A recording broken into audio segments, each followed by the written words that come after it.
એટલે કૌરવો અને પાંડવો અને પાંડવોનો પક્ષ કૃષ્ણ ભગવાને લીધો, અરે અરે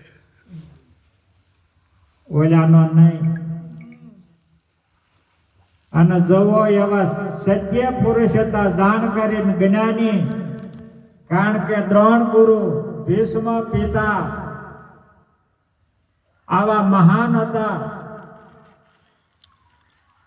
છતાંય સાથ દુર્યોધનને આપ્યો અને કૃષ્ણ ભગવાને પાંડવોને આપ્યો. એટલા માટે કુંતાઈ આ બધું યુદ્ધ પૂરો થઈ ગયું ને બધું સમાપ્ત થઈ ગયું એટલે કૃષ્ણને પૂછે છે કે હે કૃષ્ણ, તો કે આ પાંડવોના પક્ષમાં કેમ રહ્યો? ત્યારે કૃષ્ણ ભગવાન એમ કહે છે કે હે કુંતી, હું પાંડવોના પક્ષમાં નથી રહ્યો. અરે અરે હું પાંડવોના પક્ષમાં નથી રહ્યો, હું જે રહ્યો છું એ ધર્મના પક્ષમાં. ભગવાન શેમાં હોય? ધર્મના પક્ષમાં. આપણે શેની વર્ગીત કરી છે? ધર્મની. જો સદગુરુને કાયમની માટે જો પક્ષમાં રાખવો હોય તો આપણે ધર્મની રીતિમાં આ જીવનને અરે બનાવો. થાંભલા થઈ ગયો. આવડો મોટો આપ છે, આપણને એમ થાય કે આને કાંઈ આધાર નથી, અને આ આધાર વગર કેમ રહ્યો? અને કદાચ આ પોડું જો આમ આવ્યું હોય તો, પણ જે કાંઈ છે એ ધર્મના આધારે છે, જે કાંઈ છે એ સત્યના આધારે છે. એટલે આપણે બીજા કોઈનો આધારની જરૂર નથી, કારણ કે સદગુરુએ આપણને નોધારા કર્યા કે નહીં. નોધારાનો આધાર કોણ હોય? સદગુરુ પરમાત્મા, એનો જ આધાર. અને સદગુરુ પરમાત્મા છે એ ધર્મનો વડો છે.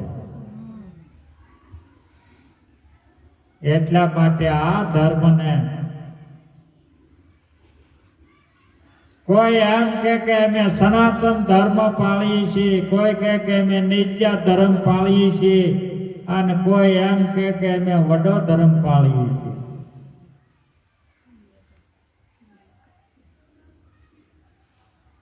પોતે પોતાની ફરજમાં રહે એ ધર્મ અધિક છે.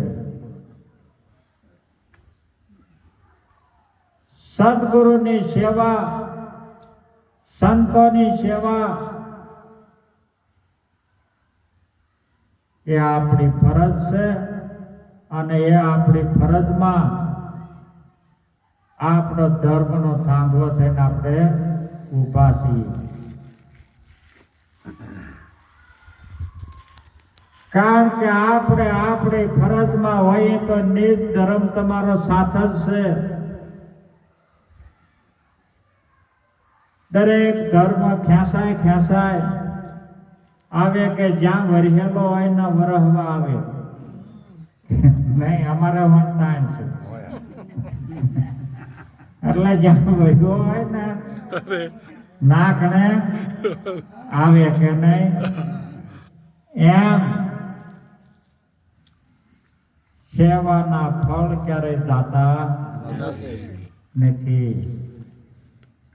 એટલા માટે મારું એક કહેવાનું છે કે એકતા એક થઈ અને કાયમની માટે આવા સત્સમાગમ